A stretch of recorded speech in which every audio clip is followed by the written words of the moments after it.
ধরুন আপনি বিপদে পড়ে কারো কাছে টাকা চাইলেন, আর সে সাথে সাথেই আপনাকে টাকার ব্যবস্থা করে দিল।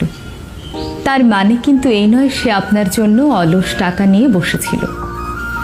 কেউ আপনার খাবারের বিলটা আগেই দিয়ে দিয়েছে, তার মানে এই নয় তার কাছে টাকার পাহাড় রয়েছে। পাবলিক বাসে পরিচিত কেউ একজন আপনার ভাড়াটা দিয়ে দিল, তার মানে এই নয় তার মানিব্যাগ ভর্তি টাকা রয়েছে। তার টাকার পাহাড় নেই ঠিকই, কিন্তু পাহাড়ের মতো বড় একটা মন রয়েছে। কেউ বিনয়ের সঙ্গে আপনাকে সরি বলল, তার মানে এই নয় সব দোষ তার ছিল।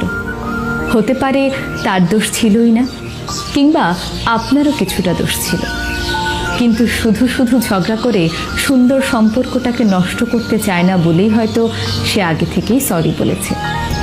এখানে সরি বলাটা তার দুর্বলতা নয়, বরং তার বিনয়।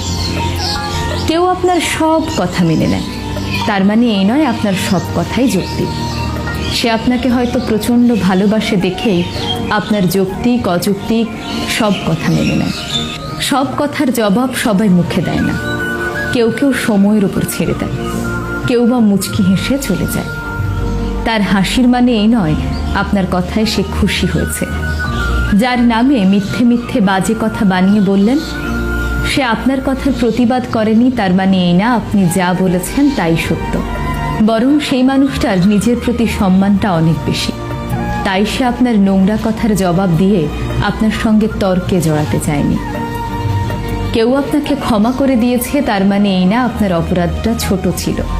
হতে পারে সেই বিচারের দায়িত্বটা সৃষ্টিকর্তার কাছেই তুলে দিয়েছে।